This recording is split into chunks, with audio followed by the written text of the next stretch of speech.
আসসালামু আলাইকুম। কুকিং হাউসে সবাইকে স্বাগতম। আশা করি যে যেখানে আছেন অনেক অনেক ভালো আছেন। বেঁচে যাওয়া রান্না আলু দিয়ে আজ তৈরি করে দেখাবো ঝটপট মুখরোচক একটি নাস্তার রেসিপি, ডিম আলুর চাট।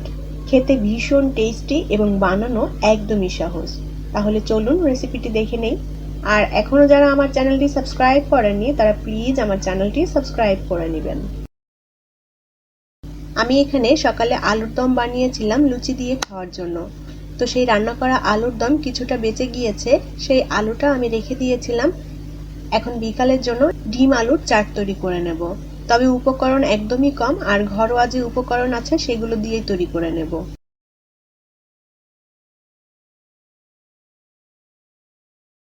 আমি এখানে 3টা ডিম ভালোভাবে সেদ্ধ করে নিয়েছি।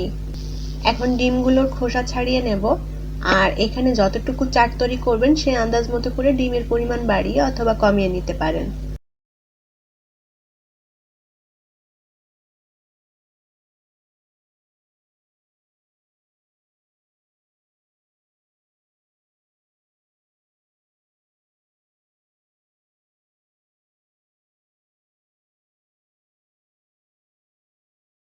ডিমগুলোর খোসা ছাড়িয়ে নিয়েছি।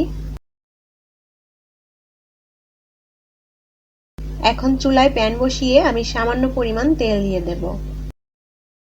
প্রথমে এই সেদ্ধ ডিম 3টা আমি হালকা একটু ভেজে নেব, খুব বেশি কড়া করে ভাজবো না, উপরটা একটু লালচে করে ভেজে নেব। তবে এখানে ডিমটা যদি কেউ না ভেজে নিতে চান নাও নিতে পারেন, সরাসরি সেদ্ধ ডিম কেটেও এটা তৈরি করে নেওয়া যাবে।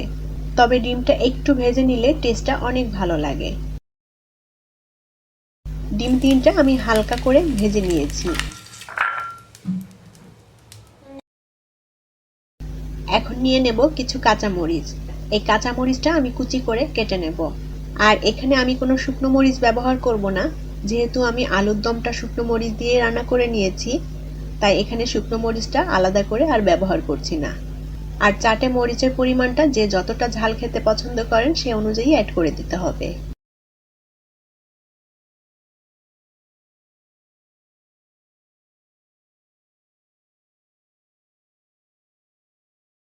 এখানে আমি কয়েকটা পেঁয়াজের খোসা ছাড়িয়ে পেঁয়াজটা ভালোভাবে ধুয়ে নিয়েছি। এখন এই পেঁয়াজগুলোকে কুচি করে কেটে নিতে হবে। চাটে পেঁয়াজের পরিমাণটা একটু বেশি দিচ্ছি, এতে করে খেতে ভালো লাগবে। তবে এখানে যার যার পছন্দ মতো পেঁয়াজের কুচি ব্যবহার করতে পারেন।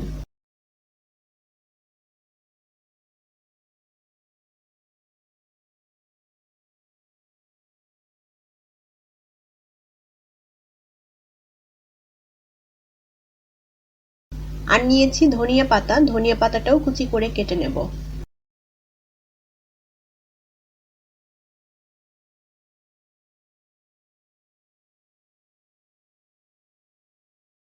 এখন রান্না করা আলুর দম আমি নিয়ে এভাবে ছোট টুকরো করে কেটে নেব।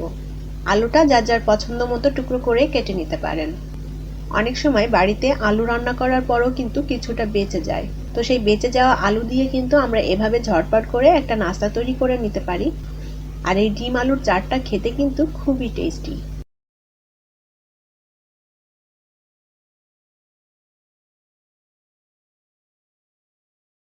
আলুগুলো আমি কুচি করে কেটে নিয়েছি, এখন একটা মিক্সিং বোলে নিয়ে নেব।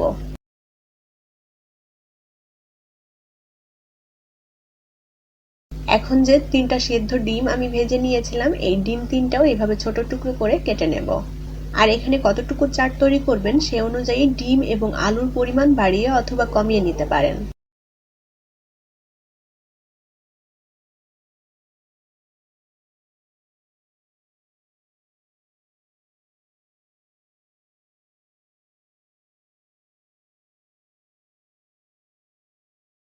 এখন এর মধ্যে কুচি করা পেঁয়াজ দিয়ে দেব।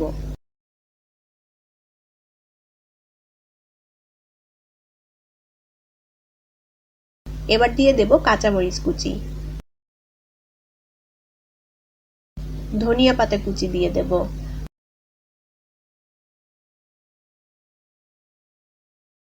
এক চা চামচ পরিমাণ দিয়ে দেব ভাজা জিরা গুঁড়া। এক চা চামচ পরিমাণ দিয়ে দেব চাট মশলা। এক ফালি লেবু কেটে নিয়েছি, এখন লেবুর রস দিয়ে দেব। আর এই লেবুর রসটা দেওয়ার কারণে টেস্টটা অনেক গুণে বেড়ে যায়। ব্যাস, এখানে আর কোনো মশলা লাগবে না। এখন একটা চামচ দিয়ে খুব ভালোভাবে নেড়ে মিশিয়ে নিতে হবে। আর ভালোভাবে নেড়ে মিশিয়ে নিলেই ডিম আলুর চাটটা তৈরি। মশলার পরিমাণটা একটু বুঝে দিতে হবে, যেহেতু এখানে আলুটা আগে থেকে রান্না করা। আলুর মধ্যে প্রচুর মশলা রয়েছে, সেই অনুপাতেই মশলার পরিমাণটা দিয়ে দিতে হবে। আর এখানে আমি যে মশলাগুলো ব্যবহার করছি, এই মশলাগুলো সবসময় আমাদের হাতের নাগালেই পাওয়া যায়, তাই খুব সহজেই এটা তৈরি করে নিতে পারেন।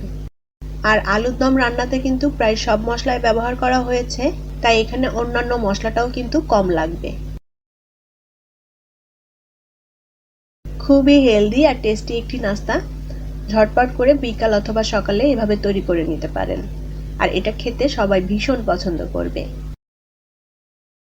ডিম আলুটা খুব ভালোভাবে নেড়ে একসাথে মিশিয়ে নিয়েছি। এখন এটা পরিবেশনের পালা। আশা করি রেসিপি ভালো লেগেছে। আর আমার রেসিপিগুলো যদি আপনাদের কাছে ভালো লেগে থাকে তাহলে আমার চ্যানেলটি সাবস্ক্রাইব করার অনুরোধ রইল। ভালো থাকবেন সবাই। আল্লাহ হাফেজ।